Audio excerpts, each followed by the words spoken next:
Hi, Tracy. Good morning. How are you? Good morning and happy Thanksgiving. Happy Thanksgiving to you. What a fun day to be on the GC 365. I know. We have lots to be thankful for. Lots and lots. What is your family doing today? We are having dinner, the turkey with all the side dishes, and yeah, it's just very traditional.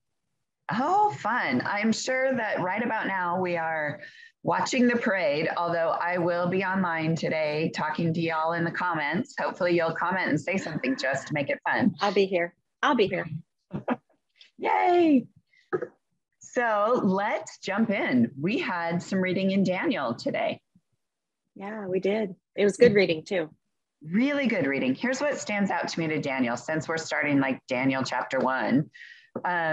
The first thing I thought, I was like, Daniel, is this the same Daniel from the lion's den? You know, the story that you constantly heard in Sunday school growing up. Mm-hmm. Is this the same guy? And lo and behold, it is the same guy. So then I kind of thought, I'm going to look into this. Like, who is Daniel? And what I came up with, he is certainly obedient and faithful. He is taken into captivity in Babylon. So he's taken from his homeland into Babylon, and he serves in Babylon for 70 years in captivity, which is just crazy to me. And when you hear the stories of what he did, you don't think of him as a captive or a slave or a prisoner or anything like that. He finds this like amazing place of honor and power in Nebuchadnezzar's regime or government or whatever they would call it. And he's so faithful to God, mm-hmm. and so obedient. Yeah, I mean, he didn't even eat in the story here, mm-hmm. he didn't even eat the food that the king provided. He was just extremely faithful to God. And it just amazes me how a person who can be in captivity and undergo, like you said, leaving his country and still be so faithful, and they make the best of it. Seems like he made the best of the situation. Right? Like he could have been in this, woe is me, I've been taken from my homeland, I've been taken from my family, I'm a captive. And he's like, well, I'm going to make the best of it. I'm going to do it. How can I be obedient to God? And I think that's part of not eating the food. It doesn't say it, but I wonder if it was forbidden food, you know, like we're still talking Old Testament. So right. Was it pork? Was it something that's hooved, not cleft, not this, not that? And he wanted to be obedient to what he had been raised and taught. That could be. And I also think about like verse 6, it talks about the naming. Like they changed their names. So they changed Daniel's name and they changed the name of the people that are there with him. And I thought, why would they do that? So I looked it up in my handy dandy study Bible, and they said it was one, to make them more Babylonian, so that if they were going to hold places in the government, that the Babylonian people would follow them. But I also looked at the meaning of the names and then what they were changed to, and they're really, really attacking their religious obedience. So Daniel in Hebrew means God is my judge, and they changed it to Belshazzar, which means Bel, protect his life, or Murdoch, protect his life, and that was their main Babylonian god. And then you have Hananiah, the Lord shows grace is what it means in Hebrew. They change his name to Shadrach, which means under the command of Aku, and Aku is one of their gods. It's the moon god. And the same thing with Mishael. He is who is like God, and they changed his name to Meshach, who is like Aku. And then the last one is Azariah, which means the Lord helps. They change it to Abednego, which means servant of Nabu, which is the god of learning and writing in the Babylonian Empire. So they really weren't just changing their names, they were changing their religious allegiance, changing kind of almost like they wanted to change everything about them. Yeah, they wanted complete control. Yeah, which I guess that shouldn't be surprising. That's what you do to a captive, right? Right. Yeah. Yeah. Did anything else stand out to you in Daniel? When I was reading through the reading, the king with his dream, and he went to his wise men and he said, "Interpret my dream."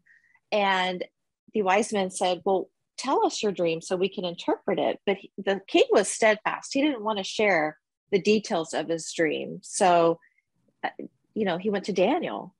And Daniel took some time and asked for some time, and he prayed about it. And then he was able to interpret the dream without having known the king's dream in advance.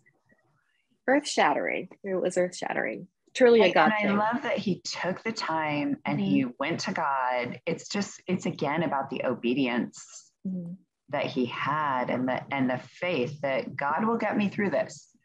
Nebuchadnezzar's either going to kill me or I'm going to go to God and God's going to get me through it. Yeah. Then we move to Peter. So what stood out to me in Peter, 1 Peter 3:9, don't repay evil for evil. Don't retaliate with insults when people insult you. Instead, pay them back with a blessing. That is what God has called you to do, and he will grant you his blessing. And I just love this verse, and it's so fitting today because I feel like in our community, in the world right now, there's so much dissension. And really, if we just treat other people with tolerance and kindness, you don't have to believe what I believe. I don't have to believe what you believe, but can we be tolerant of each other and can we be kind? It would go a long ways, right? Right. Agree to disagree. Very much. Yeah.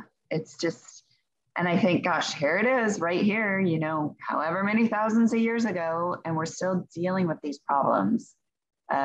We can't just learn to love each other despite our differences.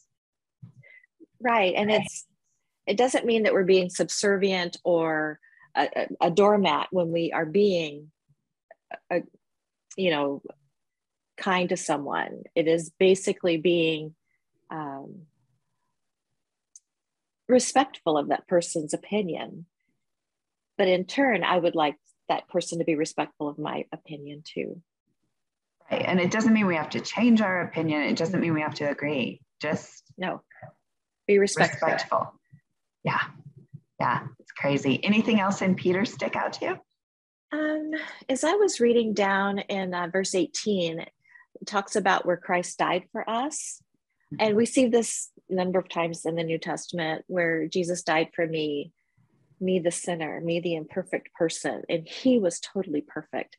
And every time I read that, it just sends chills down my spine because here he is, the perfect one, and he took on the suffering and he died for me and for all of us because he loved us that much. It's powerful for me to read that and to think about that. I'm so thankful for that. Yeah, and me too. And how fitting on Thanksgiving to be reading that and be able to just, I feel like I would every day feel that thankfulness in my heart. But today of all days, I'm like, oh, I'm so thankful for that and for the salvation that gives us.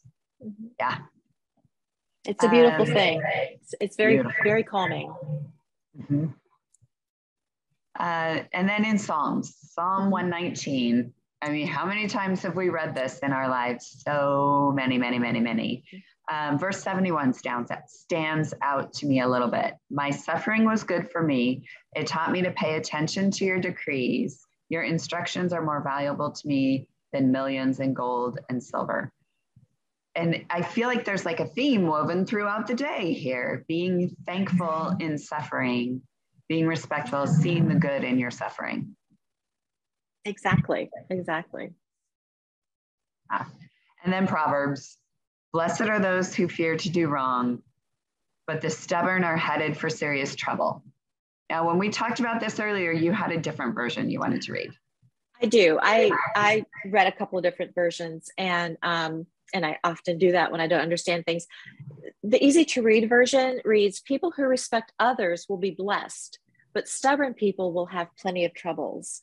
And it's, again, we talked about this earlier today about respect, about respecting other people. Yeah. And being thankful. So there it is, you guys. Thanksgiving Day. Be thankful and be respectful. Exactly. So yes. So fitting.